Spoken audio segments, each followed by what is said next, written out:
Hello everyone, I welcome you on behalf of ICT to the next module of IFRS. Today we will cover accounting for tangible non-current assets. By tangible non-current assets, we mean fixed assets because fixed assets are tangible and very much non-current in nature as against the current assets wherein we have cash, debtors and inventories. But before we move further, I would like to mention that tangible non-current asset or the fixed asset is called as property, plant and equipment in the world of IFRS. And we sometimes use it and mention it as PP and E. Let's see what we have as per agenda. This is part B, element of financial statements, wherein the first standard we will cover is International Accounting Standard 16, property, plant and equipment. Depreciation accounting is also governed by IAS 16. Then we will see IAS 23, which is borrowing cost. This is interest cost, which is rather than expense of, add to the cost of qualifying asset. So we capitalize the interest, which is mentioned in IAS 23. We'll also cover another international accounting standard, which is investment property, IAS 40, wherein if an entity owes land and building as an investment rather than use in production or the business, then there is a special treatment which is defined under IAS 40. At last, we will cover IAS 20 government grant because it may happen that the government has given an asset to an entity as a government grant. However, here the government grant could be of another nature, that means the government grant as an income also. So since we will cover government grant today under IAS 20, we will cover both government grant related to asset and government grant related to income. So let's roll the ball. IAS 16, objective and scope. So the objective of IAS 16 is to prescribe the accounting treatment for property, plant and equipment. So this applies to all property, plant and equipment and all type of tangible non-current assets except as mentioned below because there are specific standards for these type of property, plant and equipment. Like property, plant and equipment classifies as held for sale. Then we have another standard which is IFRS 5, non-current asset held for sale. Biological asset apart from bearer plant is covered under International Accounting Standard 41, agriculture. Because shortly you see that bearer plant is part of property, plant and equipment. What is bearer plant? We will also see the definition of the same. In June 2014, International Accounting Standard Board has made an amendment to International Accounting Standard 41 and also International Accounting Standard 16, wherein they mention that bearer plant is very much is tangible non-current asset and is covered under property, plant and equipment. Exploration and evaluation of assets is covered under IFRS 6, and mineral rights and mineral reserves like oil, gas and other non-regenerative resources are also covered under IFRS 6, not in IAS 16. So let's see what is property, plant and equipment definition. The property, plant and equipment are tangible items that are held for use in production or supply of goods and services, rental to others, and for administrative purposes, and are expected to be used during more than one period. So by the definition, we can see that property, plant and equipment first are tangible in nature. They are held for various purposes, either for the use in production. So if we have our factories, we use them for producing the goods. If we have an office or the godown, we supply the goods from the godown, and we use the offices for providing services. The property, plant and equipment may be an entity is hold or owe for the purpose of rental to others, and administrative purposes wherein the entity operates from any office that covers under property, plant and equipment. So very important now that the property, plant and equipment are expected to be used during more than one period. So the duration for which the property, plant and equipments are used are more than 1 year or one reporting period. Now moving to the next definition, which is the definition of bearer plant. The bearer plant is a living plant that is used in the production and supply of agriculture produce, is expected to be produced for more than one period, and has a remote likelihood of being sold as agriculture produce. So guys, from the definition itself, if you see, it is almost the same definition which we have just covered under property, plant and equipment. That is, bearer plant is also used in the production and supply of agriculture produce, and are expected to be produced for more than one period. Another important point in bearer plant is that there is a very remote likelihood of being sold as agriculture produce. Because if something can be used as an agriculture produce, then that is covered under IAS 41 because we have a special standard on agriculture. But if that is using for the production and supply of agriculture produce and expected to be, give the fruits or the benefits for more than one period, then that is bearer plant. So all the plantation trees such as mango tree, banana tree, grapevine, rubber tree, sugar cane, etc. are bearer plants. So International Accounting Standard Board issued Agriculture Bearer Plan Amendment to International Accounting Standard 16 and International Accounting Standard 41 on 30th June 2014, wherein they changed the accounting requirement for biological assets that meet the definition of bearer plant and says that it will be covered under IAS 16. So the amendment applies to plants which are solely used to grow, produce over several periods and are not themselves consumed, as against under IAS 41 it covers all the agriculture produce.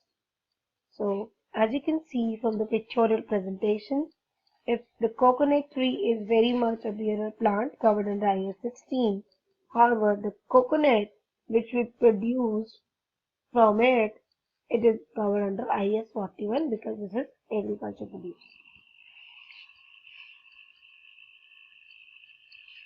Now after knowing what is property, plant and equipment, and also we have seen that due to an amendment, bearer plant is also covered under property, plant and equipment, how we recognize them in our books.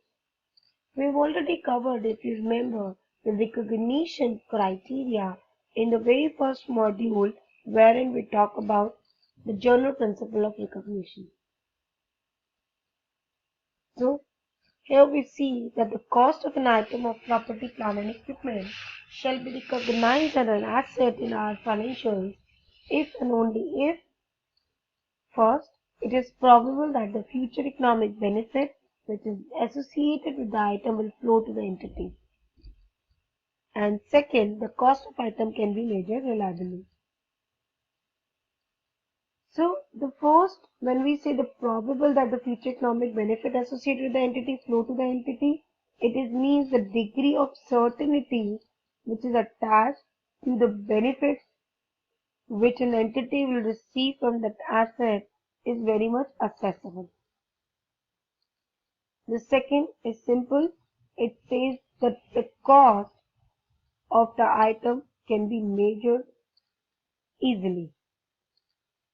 In case of even self-constructed asset, it can also be measured by adding up together the purchase price of all the constituent parts or the cost, like direct labor, the cost of material, whatever paid to the external parties, then we can add up them, and in case of self-constructive asset, that will be the fulfillment of second criteria. So it's important to note down that this condition of recognition should be applied for both initial cost when you incurred initially to purchase and property, plant and equipment, and also to the subsequent cost incurred. So when you incurred a subsequent cost and such cost on whatever item you are incurring is meeting the recognition criteria, then that will become very much your property, plant and equipment. What we mean by this? We mean that any item or maybe the below item may be qualified as property, plant and equipment if an item of property, plant and equipment which is not even directly giving the future economic benefit but necessary to obtain the future benefit, like safety or environment equipment. So if you see the safety and environment equipment that form parts of property, plant and equipment of any entity, though it is not giving directly any future economic benefit, but these are very much required, very much mandatory to obtain the future economic benefit. Major inspection and overall cost, if meets the criteria, the recognition criteria of property, plant and equipment, then those major inspection and overall cost becomes property, plant and equipment and reflect as PP in your book.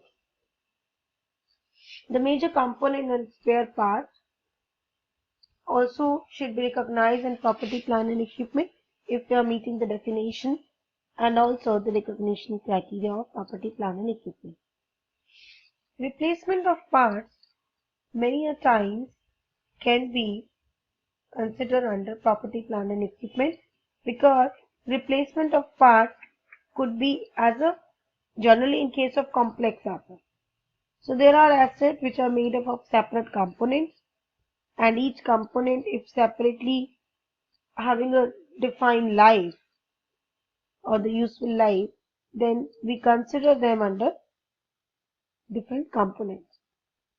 For example, take an example of an aircraft. So an aircraft could be having following components like the body of the aircraft, the fuselage, the undercarriage, basically, or the engine.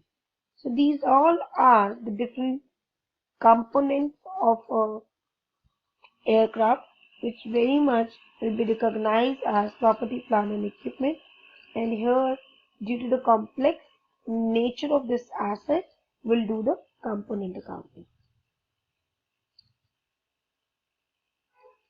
So now it's very important to note down that these has been not very clearly defined in other standards or initial standards which you know about property, plant and equipment, but IAS 16 has given a detailed understanding about the property, plant and equipment, wherein they say that any item like major inspection and overhaul, major component and spare parts, or any replacement of parts is meeting the definition and the recognition criteria, then we account for them as property, plant and equipment. So a note has been given that don't get confused with the day-to-day servicing cost, because the day-to-day servicing cost like cost of labor or consumable should be considered as part of repair and maintenance, and that should not be identified as a property, plant and equipment. After recognition, let's move to see how we measure the property, plant and equipment. By measurement, we mean how we have the cost of property, plant and equipment in our book. So the initial measurement of property, plant and equipment is at cost, wherein it includes the purchase price plus import duties or non-refundable taxes after deducting trade discounts and rebate. So SANVIT is not considered because that is refundable. So whatever you spend while purchasing an asset, addition of any taxes you have paid, which should be non-refundable in nature, and then make a deduction of any trade discount and rebate which you have received, is the part of cost of asset.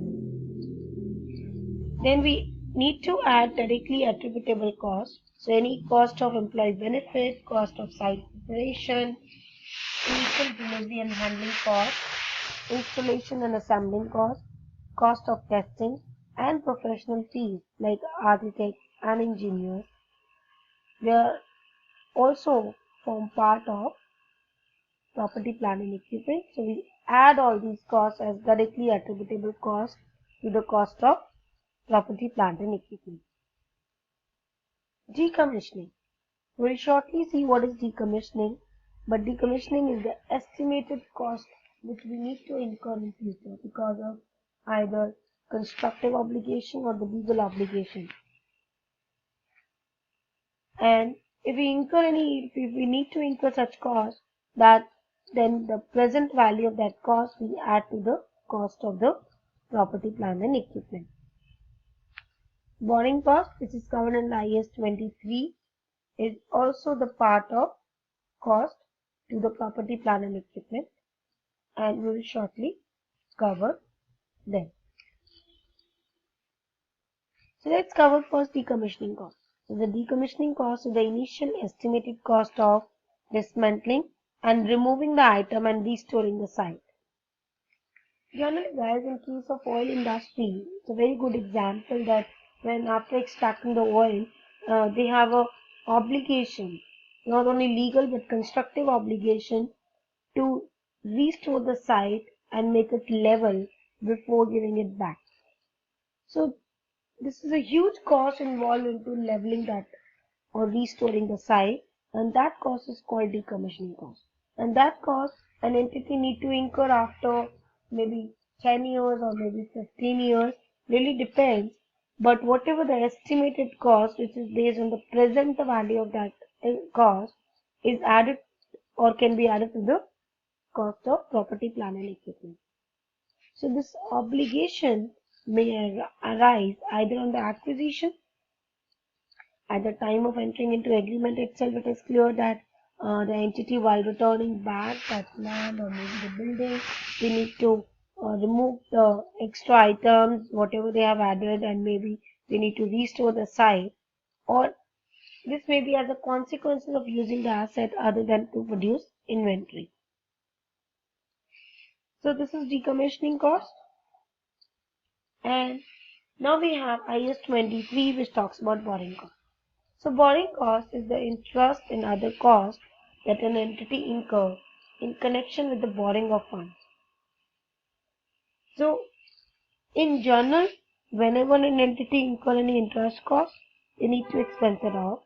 But IAS 23 says that if an entity is incurring interest cost, which is in connection with or related to a qualifying asset, then that can be added to the value of that qualifying asset.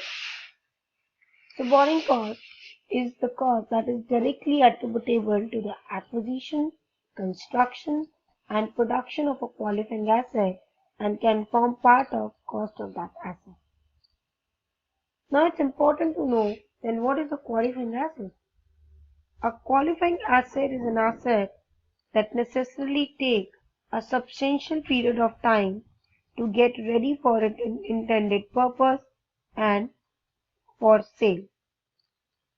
So any asset, maybe even it includes inventory. If an inventory is of such a nature which takes substantial period of time to get ready for intended use.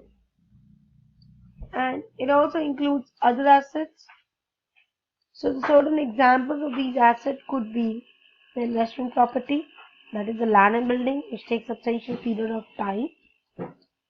Also, aircraft, we can have trucks, major vehicles. So these are all considered or the examples of qualifying assets. So the standard says that if you are incurring a borrowing cost and interest cost, which is related to acquisition, construction and production of qualifying assets, then you can capitalize that interest cost and add to the cost of property, plant and equipment. Now let's see, what is not the components of a cost, or the component of cost exclude the cost of opening a new facility. So if an entity has incurred a huge cost or on the celebration and opening of a new facility, then that cost should not be included in the value of the property, plant and equipment. So for example, guys, an entity do an inauguration program of a new factory and called upon any celebrity like Salman Khan or anyone, and whatever the cost they incurred on inviting him, or maybe the cost of doing the opening ceremony, that will not be the part of property, plant and equipment. Cost of introducing a new product or service, including any advertising and promotional cost, that is also not part of property, plant and equipment. The cost of conducting business in a new location.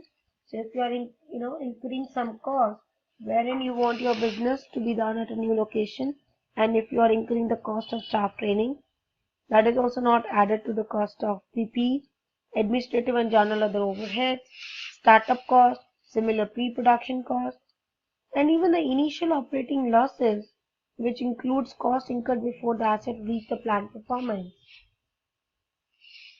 And the cost of relocating and reorganizing is not the part of property, plant and equipment. So these all costs, no doubt, they are running, for running the business. So the standard says, International Accounting Standard 16 says that they are expensive rather than capitalization of these costs. Now we'll see the subsequent measurement. An entity shall choose either the cost model or the revaluation model as its accounting policy. So there are two methods.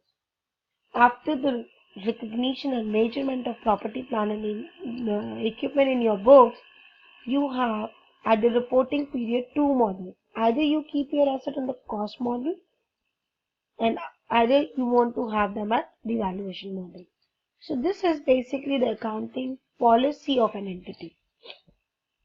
So cost model, wherein an entity carry its property, plant and equipment at cost, less accumulated depreciation and less any accumulated impairment losses.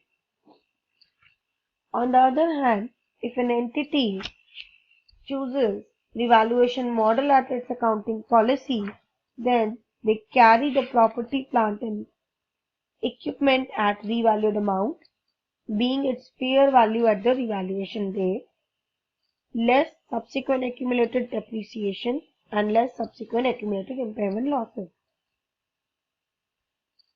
So it's very important accounting decision when an entity decides for its accounting policy. The revision has been made in IAS 16, which make it very clear that the revaluation model is available to an entity only if the fair value of the item of property, plant and equipment can be measured reliably. We will further understand and build an understanding that if an entity uses revaluation model, what will be the consequences, because in cost model it's simple. An entity having a property, plant and equipment in financials, if you use the cost model, they carry it at a cost and they charge accumulated depreciation on it, and they also test for impairment if any during the period of the property, plant and equipment usage. So impairment, we have another International Accounting Standard 36, which talks about especially how the impairment took place. So let's see and understand the revaluation model, wherein we will cover that how in under a revaluation model, what would be the consequences. For example, initially an entity have an asset at a carrying value of $100, and when we went to get its revaluation done, it cost or the value come out to be $120.